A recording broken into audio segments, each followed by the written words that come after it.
Na época medieval, o mundo girava em torno a Deus, né? Era o teocentrismo.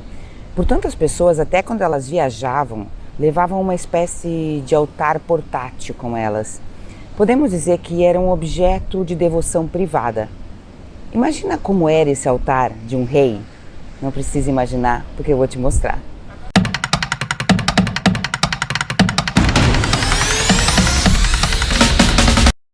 Olá, eu sou a Patrícia de Camargo e esse é o díptico de Wilton. Pra mim, bom, na minha opinião, tá no top 10 do que você deve ver numa primeira visita à National Gallery de Londres. Essa peça se encontra no centro de uma sala, ela é pequena, mas quando você entra, ela ganha todo o protagonismo. E dentro do curso Leituras, aqui do Clube de Membros do YouTube, eu montei para eles um vídeo especial sobre a pintura do século XIV e fiz uma pequena análise dessa obra. Agora eu vou colocar um extrato para você. Possivelmente uma encomenda do rei Ricardo II de Inglaterra para sua devoção particular. Na tábua esquerda vemos seu retrato, tá vendo aí eu como doador, né, como aquele que encomendou essa obra. Ele se encontra de joelhos e rodeado por 3 santos de especial significado para ele. Rei Edmundo, o Ricardo II costumava rezar para ele, principalmente em seus momentos de crise. Rei Eduardo, o Confessor, segura a flecha que lhe matou em 896. E São João Batista. Ele nasceu, o Ricardo II, no dia desse santo, 6 de janeiro. Não se sabe quem realizou essa obra e até tem uma coisa aí meio paradoxal nela. Por quê? A têmpera com ovo, né, a técnica utilizada se relaciona com a Itália.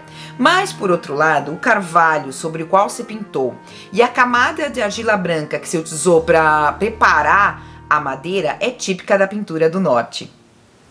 E agora vamos dar uma olhadinha na tábua da direita, onde temos uma procissão encabeçada pela Virgem e o Menino Jesus, e uma multidão aí de anjos que portam um estandarte.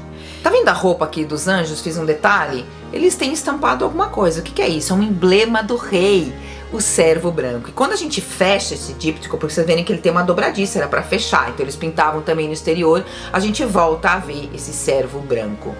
O arbusto conhecido como vassoura é outra referência nesse escudo de armas, né, do rei. Mas bem as vagens dessa planta que estavam dentro do emblema do rei da França originalmente. E foram incorporadas essas vagens ao escudo do rei Ricardo II quando ele casou com a francesa Isabel de Valois. E onde vemos aqui essa referência? Nos colares dos anjos e do rei. O artista também usou pão de ouro na obra, que era comum, né, no gótico, porque o ouro marcava esse espaço do divino. E ele usou com uma delicadeza ímpar e a gente só pode apreciar esse trabalho realmente quando estamos de frente para esse díptico. E por que chama-se díptico de Wilton? Porque em 1718 se encontrava na coleção da Wilton House, da residência dos condes de Pembroke. E tem um projeto que a National Gallery, né, a casa do díptico, fez em 2015, que é genial. Eles chamaram compositores e também artistas sonoros para criar peças musicais para 6 obras da sua coleção permanente. E uma dessas obras era nosso díptico. E esse projeto tinha um subtítulo muito interessante. Olha lá, escutem os quadros, vejam o som.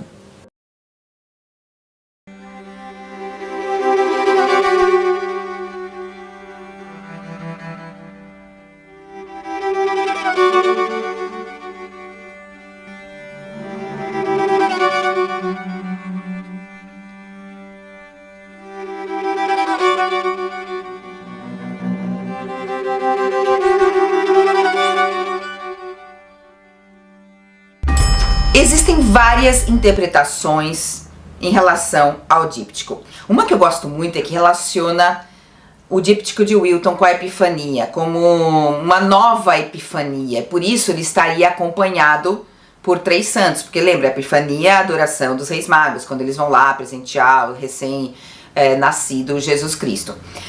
Então ele estaria acompanhado desses 3 santos que lhe apresentariam para as divindades da outra tábua. E isso cria o quê? Uma relação direta do rei com a divindade, como se ele fosse uma extensão do divino na Terra. E também faz uma ligação do Oriente com o Ocidente, já que na Epifania nós estávamos tratando o quê? Dos reis magos do Oriente. E qual é a recomendação de livro relacionada com essa obra? É um livro que dizem que catapultou a fama, na verdade, o nosso rei Ricardo II. Ele ficou famosão mesmo com esse livro do Shakespeare, que é uma parte de uma tetralogia que trata do rei Henrique IV, sua relação com o poder, a sucessão na monarquia inglesa, centrada na figura desse rei, mas que tem um dos livros que fala diretamente de Ricardo II, que é A Tragédia do Rei Ricardo II. Senhor, né? Tragédia do Rei Ricardo II. E a editora Peixoto Neto, que publicou esse livro no Brasil em 2017, escreve na resenha o seguinte: é um drama político que trata com lirismo da desesperança de um povo diante do fracasso do rei. Tá, vê se não dá vontade de ler, né? E lembre que se você quiser receber material extra sobre o nosso programa aqui, 1001 Pinturas para Ver Antes de Morrer, é só assinar a minha newsletter. A primeira sai na próxima semana. Então, ó, aqui na descrição, aperta o link, se inscreve e já recebe essa informação extra deliciosa.